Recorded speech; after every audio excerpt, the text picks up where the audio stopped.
Hong Kong. This place is set up for consumption. They only grow 2% of their food. A lot of times people they've lost their touch with nature. You can move around Hong Kong without ever seeing the sun. So you can move through the subways and everything without seeing the sunlight. And then you're in an air-conditioned building and your lifestyle is coming out of that box. Go down to the mall, get your food, go back to your box. We're going to operate in the cracks down here in the valley. I normally do aid work in extreme places, and I thought, you know what? Hong Kong has got to be the most unsustainable city on the planet. They grow 2% of their food. They've got no food reserves. It's incalculable what the damage would be if you knocked off the power for a week. This is agricultural land, so you can't build solid structures on it.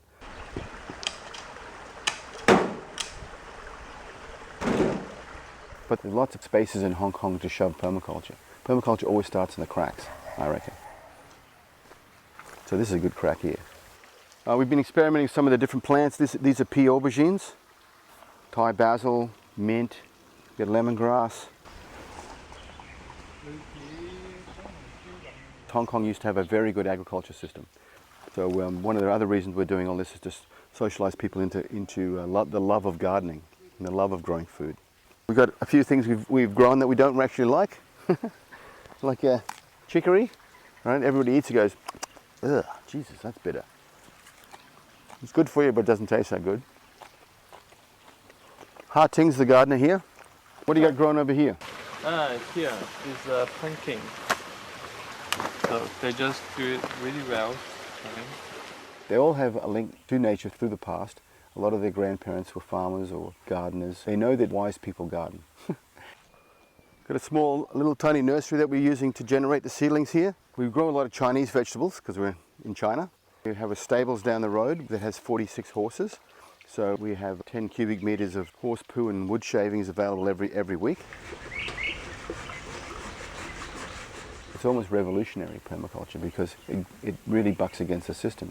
This system is completely unsustainable. So these ponds are about 3 meters deep. We're in the process of modifying the edges. We're digging the edges right down to the water line, but I want access to the edge because the edge is where we can grow a lot of edible plants. We'll probably put jade perch. We've already got frogs, and we'll probably already got crayfish. So this whole site's under construction. Nothing's finished yet, right? This is our composting toilet. This was built before I got here. There was this ugly government-approved power box. So I said, hey, look behind here. There's a good space. Let's make a government-approved composting toilet. So we're going to build a bamboo toilet above it. So the structure up top will look like something out of Gilligan's Island, but underneath we got a fully professional composting toilet, or we call it waste digester, I think we call it. We don't want to say toilet. We've got a black water pipe coming out through here, so any liquids in the system go out here, and we'll have lots of macrophytes planted along here that'll suck up the nutrients. Here, this is a shower construction. Again, we've got another grey water system going that way. So this whole edge here is going to be all plants that love moisture and they love those nutrients. And it's just an outdoor shower we always have one person living here as a caretaker.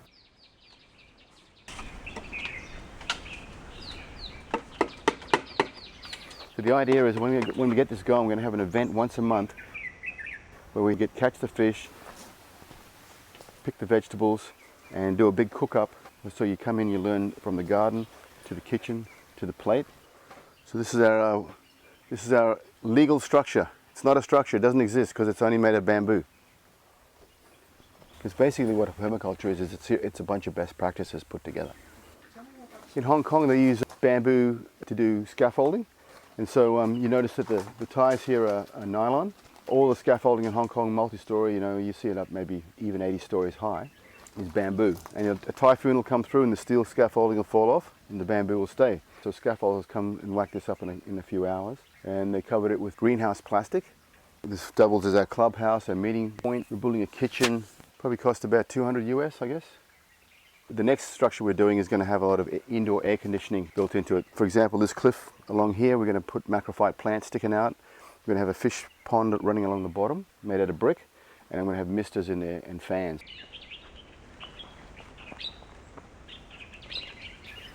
Here we have the beginnings of our new kitchen. This is the well. The well is is down under there.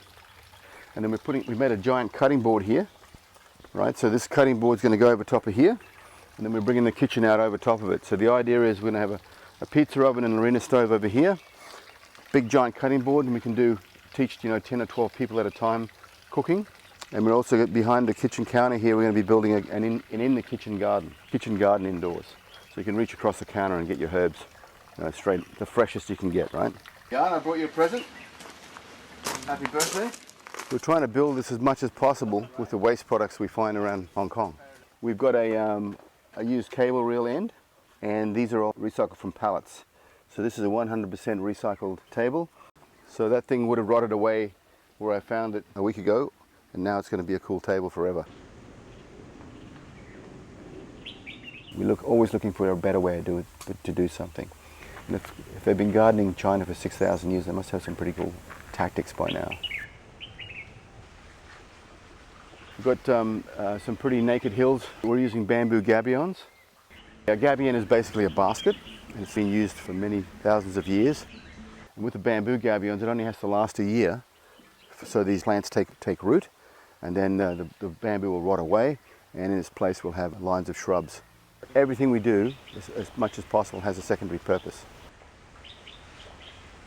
So every garden produces food, but it also produces medicines, produces smells, produces maybe fodder for local insects or frogs or whatever.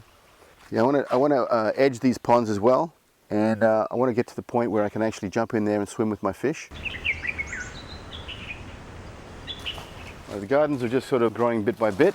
This is what the beds will look like. We've dug up all these rocks down here where we've dug up the ponds. So we're using rock work. That's what we wanted to finish with, is the stone. Harting originally, on his own bat, edged this place with concrete. Man, do I hate concrete. In the arena over there, we're building a stage. So I'm picking up all this concrete over the next few days. It's going to be entombed in the stage. This is seeding, and earth bag construction is used all over the planet. We coat it in call it cocoa-crete. This is cement, cocoa peat, which is made from coconut fiber, and lime and sand. I get kind of like a soft concrete. It feels almost like cardboard. It's better to sit on than concrete. I'm hoping too, when it gets a bit wet here, it'll start to moss up a bit. So it'll give us that ancient ruin look, you know.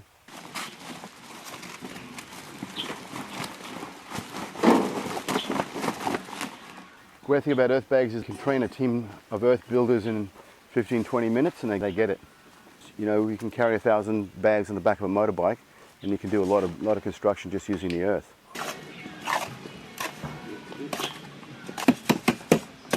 And you can use earth bag in conjunction with other materials very easily.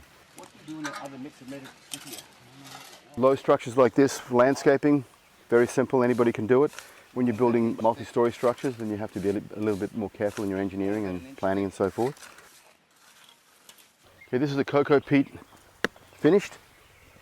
You can hear it's got like a hollow sound, like wood.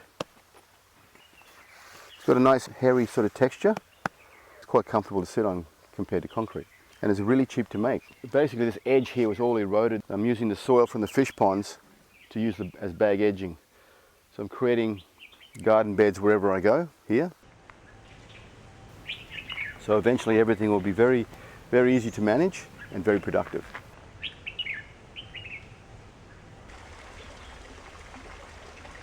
We're going to have to get a lot more clever on how we grow food, and we have to change the rules. You look at these vertical spaces in Hong Kong. I mean, Hong Kong's got a lot of land on the side of buildings.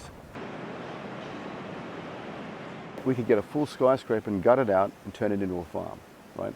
Or we could gut out every 5th floor and put a farm floor on every 5th floor. Technologically, we can grow food anywhere. We can grow what we need in the city, not just for the food, but just so they get a life.